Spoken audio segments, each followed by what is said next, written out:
So I'm having a chat with Katherine Jenkins. How are you? I'm good, thank you. How are you? Not too bad, thanks so much.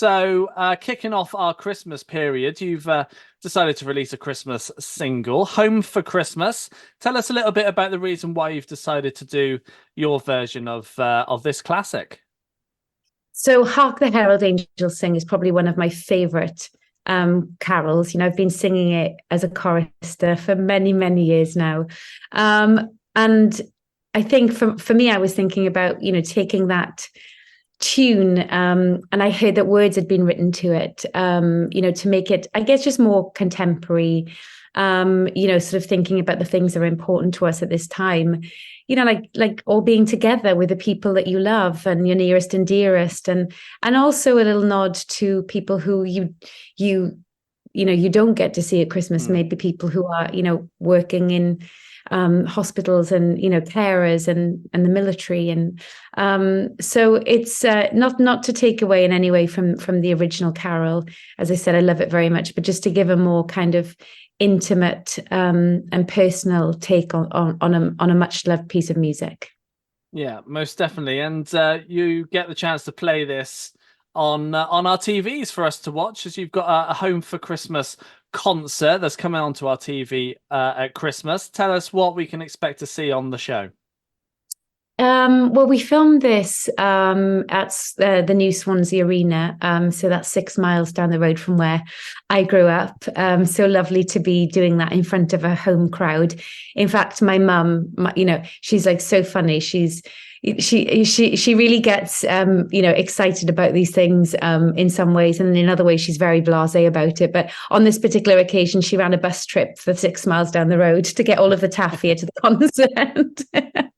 Um, so it's a concert of much loved Christmas music, with amazing special guests, people like Jack Savaretti, Chloe Flower, who's this incredible pianist from America, Wyn Evans, my friend and fellow opera singer, just won MasterChef, so we had a Yeah. bit of fun with that. And then we had like surprise appearances from Michael Sheen, incredible actor, and the legend of Max Boyce.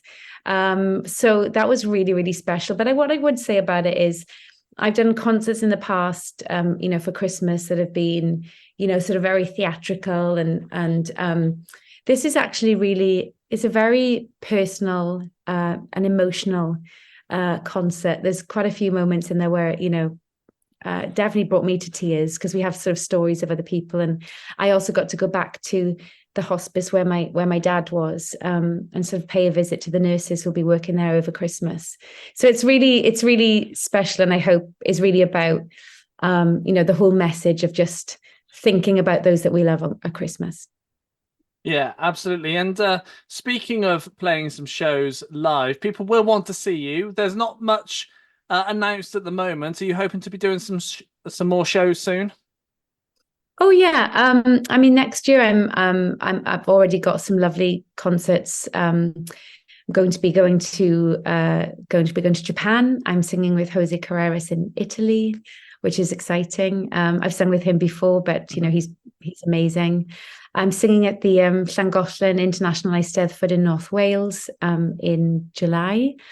And we're already, believe it or not, talking about concerts for next Christmas. I can't say too much about that just yet. And as and when we'll start filling up the summer schedule, but it's already lovely to have sort of certain concerts to look forward to. I'll be making new music.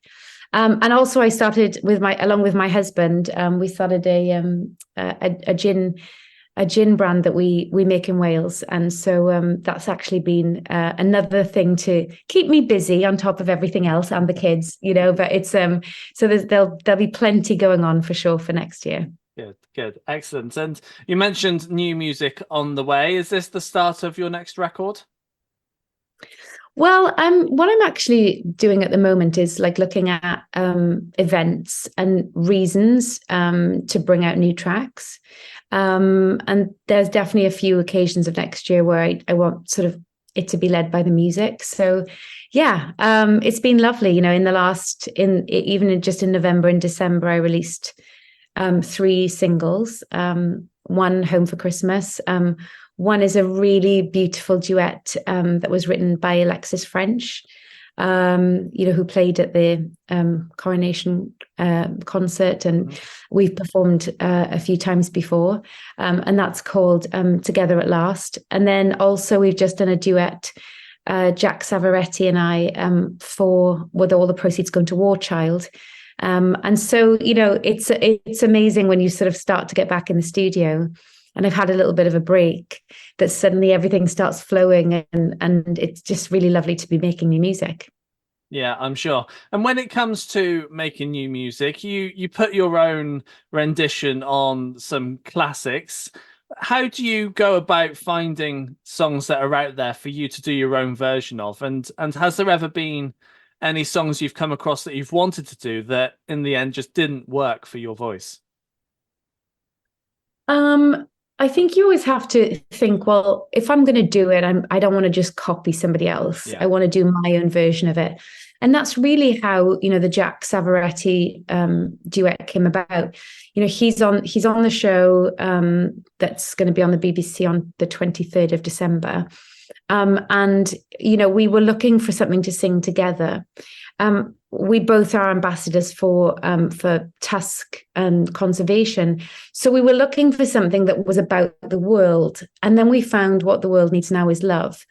And we both immediately thought, gosh, this is actually a message for today. There's so much conflict going on in the world, that this is something that we really wanted to sing, but very important to not, just do I love the Baccarat version, but it's actually quite upbeat and quite jolly. And we just decided that we wanted to do this almost really in an intimate way, and almost as a prayer for the world. So I think it's always like, if you want to do something, just do something, in a different way, because you also have to respect the original, which, whenever I've done a version of somebody else's song, I really respect that original version, and I want to just give it my own take. Yeah, sounds good to me. And you've dabbled in some acting from the likes of Doctor Who, which I first saw you on telly in, and most recently Minna Mata. Are you hoping to do some more acting in the near future? It's funny you should say that, because I am in talks at the moment about maybe doing another film, which I really don't count myself as an actress, but I think when something comes up that is really of interest, and usually that's because it's like the subject material or maybe the music. So with Doctor Who, I knew that Murray Gold was going to write a piece of music, and that the character was a singing character. So obviously you combine all of that with an iconic show like Doctor Who. I really wanted to do it, but I never have the confidence in myself to think, oh yeah, I could just do this. So I always make sure that I prepare in the same way I would if it was a song. And I go to a coach, and I, study it, and I think about an accent or that kind of thing. So, this particular thing that I'm thinking of for next year is exactly the kind of musical thing I would love to be involved in a film about. So I can't say anything more than that, but definitely my mind is open to it if it's the right thing. Good. And finally, on a lighter note, how was it dressed up as an octopus on The Masked Singer? Heavy. It was really heavy. It's what a bonkers thing to do. I look back at that and I just think, what was I thinking? Because it was just so crazy to be, I did it for my daughter, she's quite young at the time. I feel like she was only about 4. She loves Blue Planet, and she specifically loves, octopus related things. And so, yeah, anyway, it was fun to do that and to do something very, very different. But I'm really happy I don't have to wear that on a regular basis. Amazing. Katherine, it's been a pleasure having a chat with you. Thank you, and Merry Christmas to you and to all your listeners.